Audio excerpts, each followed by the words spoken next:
नमस्कार दोस्तों, honour TV zone में आपका दिल से स्वागत है। अगर आप भी ऐसी कहानी सुनने के शौकीन हैं, तो हमारे चैनल ऑनर टीवी जोन को सब्सक्राइब करना ना भूलें। आज की इस कहानी में हम एक चतुर बनिए और एक आलसी राजा की बात करेंगे। एक आलीशान महल के अंदर आराम से बैठा आलसी राजा, पास में नौकर उसकी सेवा कर रहे हैं। यह कहानी हमें सिखाएगी कि बुद्धिमानी और परिश्रम से हर समस्या का हल निकाला जा सकता है। एक चतुर व्यापारी सोच में डूबा हुआ। एक तराजू के एक पलड़े में बुद्धि और दूसरे में मेहनत का चित्रण। बहुत समय पहले एक समृद्ध राज्य था जिसका राजा बेहद आलसी था। एक भव्य राज्य का दृश्य, लेकिन राजा अपने सिंहासन पर सुस्त बैठा हुआ है। वह राजकाज पर ध्यान नहीं देता था, दिन भर अपने महल में आराम करता। राजा एक मखमली बिस्तर पर लेटा हुआ, सेवक उसके पंखा झल रहे हैं। उसी राज्य में रामलाल नाम का एक चतुर बनिया रहता था, एक समझदार व्यापारी जो अपनी दुकान पर ग्राहकों से बातचीत कर रहा है। वह अपनी ईमानदारी और सूझबूझ से व्यापार करता था और धीरे धीरे बहुत धनवान बन गया। व्यापारी अपनी दुकान में तराजू से सौदा कर रहा है। उसके चेहरे पर आत्मविश्वास झलक रहा है, लेकिन राजा के आलस्य के कारण राज्य की अर्थव्यवस्था कमजोर होने लगी।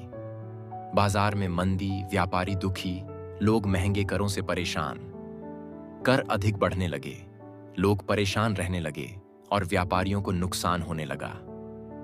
कर वसूलने वाले सैनिक गरीब किसानों और व्यापारियों से जबरन कर ले रहे हैं। रामलाल ने सोचा, अगर राजा ऐसे ही आलसी बना रहा तो राज्य का विनाश निश्चित है। बनिया अपने घर में गहरी सोच में डूबा हुआ है। उसकी आंखों में चिंता झलक रही है। रामलाल राजा के दरबार में पहुंचा और बोला। व्यापारी दरबार में खड़ा है। राजा सुस्त मुद्रा में बैठा सुन रहा है। महाराज, मैं आपको और राज्य को बहुत अधिक धनवान बना सकता हूं, पर उसकी एक शर्त है। व्यापारी राजा के सामने एक प्रस्ताव रख रहा है। राजा हल्का सा चौंक गया है। राजा ने आलस्य से कहा, क्या शर्त है? राजा अपना सिर सहलाते हुए बेमन से पूछ रहा है। मुझे 1 हफ्ते का समय दें और हर सुबह सिर्फ 1 घंटा मेरे साथ बिताएं। व्यापारी राजा को कुछ समझाने की कोशिश कर रहा है। राजा थोड़ा सोच में पड़ा है। राजा को लालच आ गया और उसने हामी भर दी। राजा थोड़े असमंजस में लेकिन लालच में सहमति जताते हुए पहले दिन रामलाल राजा को महल के बगीचे में ले गया और कहा, महाराज, 10 चक्कर लगाइए। राजा हतप्रभ होकर व्यापारी को देख रहा है। पास में बड़ा सा बगीचा दिख रहा है। राजा ने आलस्य से मना कर दिया, पर जब रामलाल ने कहा कि इससे सोने की बरसात होगी, तो राजा ने दौड़ लगाई। राजा सुस्त चेहरा लिए खड़ा है, लेकिन सोने की बरसात सुनकर उसकी आंखें चमक उठी हैं। दूसरे दिन रामलाल राजा को एक व्यापारी की दुकान पर ले गया और सामान बेचने को कहा। राजा हिचकिचाते हुए दुकान पर बैठा है। ग्राहक सामान खरीद रहे हैं। धीरे धीरे राजा को मेहनत का आनंद आने लगा। राजा आत्मविश्वास से ग्राहकों से बात कर रहा है। पहली बार मेहनत में खुशी दिख रही है। 7 दिनों के बाद राजा महसूस करने लगा कि उसका शरीर मजबूत हो गया है। राजा दर्पण में खुद को ताकतवर मुद्रा में देख रहा है। उसका दिमाग तेज हो गया और उसे राज्य की समस्याओं का एहसास होने लगा। राजा गंभीर मुद्रा में दरबार में बैठा। मंत्री उसकी बात ध्यान से सुन रहे हैं। उसने स्वयं दरबार में बैठकर फैसले लेने शुरू कर दिए।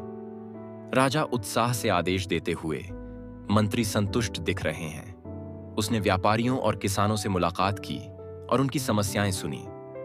राजा आम जनता से मिल रहा है। लोग खुश और आशान्वित दिख रहे हैं। धीरे धीरे राज्य फिर से समृद्ध होने लगा। बाजार में चहल पहल, किसान और व्यापारी प्रसन्न मुद्रा में। कुछ महीनों बाद राजा पूरी तरह बदल चुका था। राजा अब ऊर्जावान मुद्रा में अपने कक्ष में काम कर रहा है। उसने रामलाल को दरबार का विशेष सलाहकार बना दिया। दरबार में राजा खुश होकर व्यापारी को इनाम दे रहा है। आज अगर मैं अच्छा राजा बना तो वह तुम्हारी बुद्धिमत्ता और मेरी मेहनत का नतीजा है। राजा हाथ जोड़कर व्यापारी को धन्यवाद दे रहा है।